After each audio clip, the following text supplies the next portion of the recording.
Жаратылыстану. Сабақтың тақырыбы: дыбыс қалай пайда болады?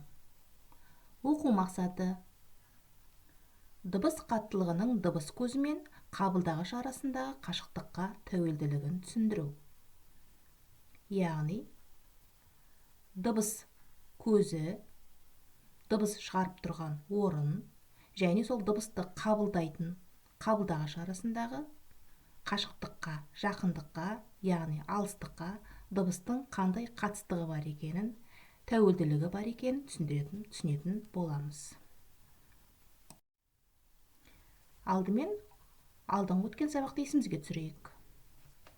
Неліктен жол ережелері белгілерін жарық шағылдыратын бояумен бояйды?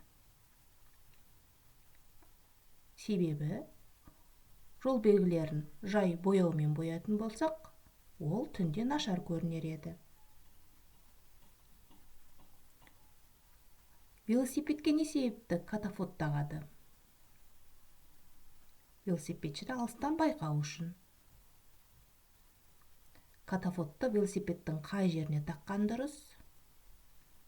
Дөңгелектеріне, рөлдің тіреуішіне, артқы дөңгелегіне катафоттарды орнатамыз. Жалпы катафот велосипедшіге оның өмірін, қауіпсіздігін сақтау үшін қажет.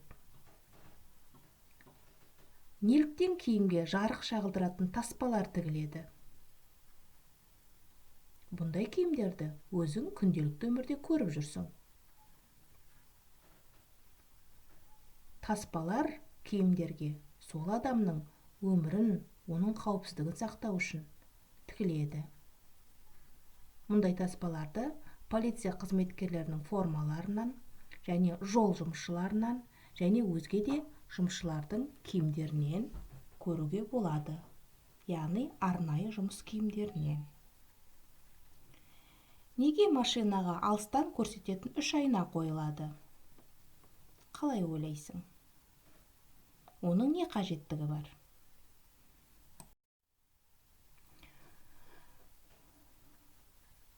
Сұраққа ойланып жауап бер, шешімін өз ата-анаңнан сұрап көр.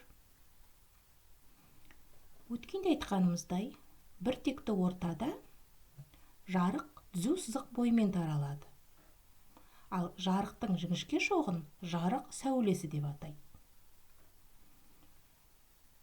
Ал көлеңке дегеніміз кеңістіктің жарық түспейтін бөлігі. Мөлдір емес заттардың көпшілігі жарықты өткізбейді. Соның себебінен көлеңке пайда болады. Ал көлеңке көріну үшін оған не керек? Әрине, көлеңке көріну үшін жарық керек. Жарық болмаса, көлеңке көрінбейді.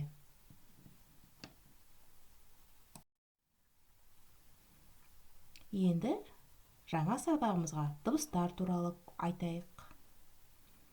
Дыбыстар дегеніміз дыбыс көзінен құлағымызға берілетін ауадағы не басқа ортадағы тербелістер. Адамның құлағы дыбыстарды белгілі бір диапазонда ғана қабылдайды. Бәсең дыбыстарды біз қатты дыбыстарға қарағанда жақсырақ естиміз. Адам үшін дыбыстың қалыпты деңгейі 20-35 децибелге тең болады. Яғни бұл жеткілікті деңгей. Бұл деңгей денсаулыққа зиян келтірмейді. Шамамен 80 децибелге шейін тыңдауға болады, мысалы музыка, ән деген сияқты. Дыбыс шегі 130 децибелге тең. Одан артық қатты дыбыстарды тыңдайтын болсақ, ол біздің құлағымызға зиян келтіреді. Ал дыбыстың өте қатты болуы, мысалға 150 децибелге шейін дыбыстардың көтерілуі, адам баласын кереңдікке, яғни саңыраулыққа, тіпті өлімге әкелуі де мүмкін. Дыбыс қаттылығын берушілер және құлаққап көмегімен азайтуға болады. Мысалы, станокта жұмыс істейтін жұмысшылар құлақтарына осындай тығындарды тағып тұрады. Өйткені станоктардың қатты дыбысы адам құлағының ішкі тыңдауына өте үлкен зиян келтіреді. Кейбір жұмыс құралдарының қаттылығы 90 децибелден де артық. Сондықтан да жұмысшылар құлақтарына берушілер және құлаққаптар киіп тұрады. Шыны рупорды 1670 жылы Морланд ойлап тапты. Өнертапқыш. Бірінші рупорлар кемелерде пайдаланылған. Олардың ұзындығы жарты метрден 2 метрге дейін жеткен. Осындай құрылғы адам сөзін 2 километрге дейін қашықтыққа жеткізген. Рупор дегеніміз адамның даусын үлкен қашықтыққа жеткізу үшін пайдаланатын құрылғы.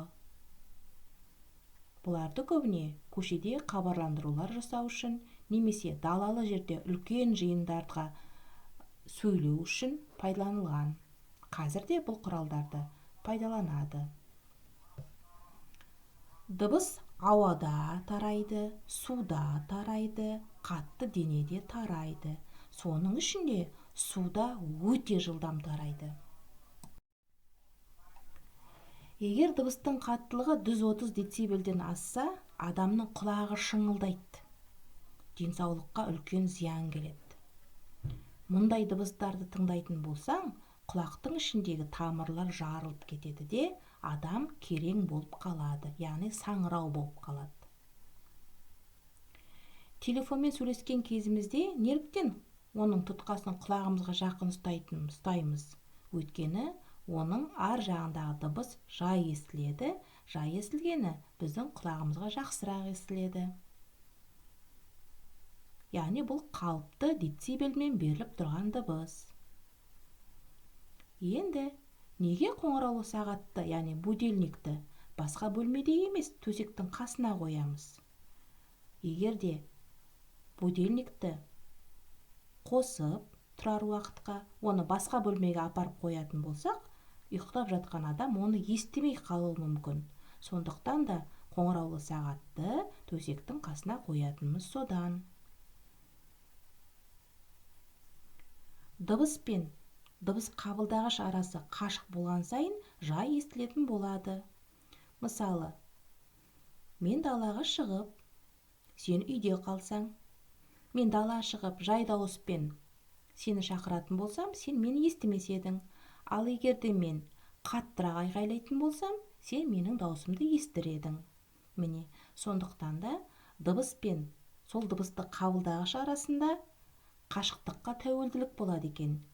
Яғни екі адам бір-біріне неғұрлым жақын тұрса, бірін-бірін жақсы естиді. Неғұрлым бір-бірінен алыс болса, олар бірін-бірі жай еститін болады.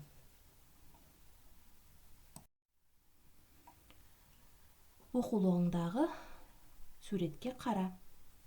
Суретке қарасаң, адамның жерге жата қалып, құлағын төсегенін көрдің. Неге? Ол адам келе жатқан дыбыстың қай шамада келе жатқан аңғарғысы келді. Ал бұл қасиет жердің дыбысты тез тарататынын білдіреді. Яғни, дыбыс есту үшін жерге жата қалсаң, жерден дыбысты анық естуге болады. Бұл суретте үндістер жерге құлақ төсеп, дүбірді тыңдап тұр. Дүбірдің қаттырақ естілуі жақын қалғанын, алыстан дүбірдің естілуі келе жатырған объектінің жақын қалғанын көрсетеді. Судағы дельфиндерге қарайық, балықтарға қарайық. Олар дыбысты ести ме? Әрине, дельфиндер де, балықтар да дыбысты естиді. Олардың құлағы жоқ дерсің. Дыбыстар естуде балықтар, дельфиндер дыбыстарды денесімен сезеді. Суда да дыбыс өте тез тарайды. Дәрігер науқастың демалысын тыңдау кезінде фонендоскопты пайдаланады. Мұндай фонендоскопты пайдаланып, дәрігер сенімді тыңдаған шығар. Өйткені фонендоскоп қатты дене. фонендоскоп қатты дене дыбысты ол да тез таралады. Сондықтан да дыбыс қатты дене арқылы таралғанда ол қатты естілетініне назар аударуымыз керек.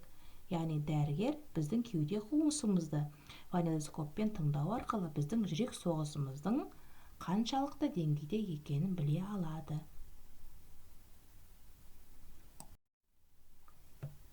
Ойланайық. Ғарышта қандай дыбыстарды естуге болады? Ғарышта мүлдем тыныштық болады.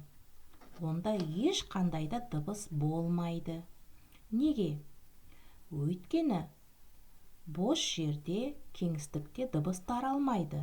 Дыбыстар тек ортада таралады. Мысалы, біз өмір сүріп жатырған жер шарында биосферада, гидросферада, литосферада дыбыстар таралады. Ауада дыбыс таралады, суда дыбыс таралады, қатты денеде дыбыс таралады. Ал ғарышта мұндай орта жоқ. Ғарышта ауа, су деген жоқ. Сондықтан да ғарышта ешқандай да дыбыс естілмейді. Мүлгіген тыныштық.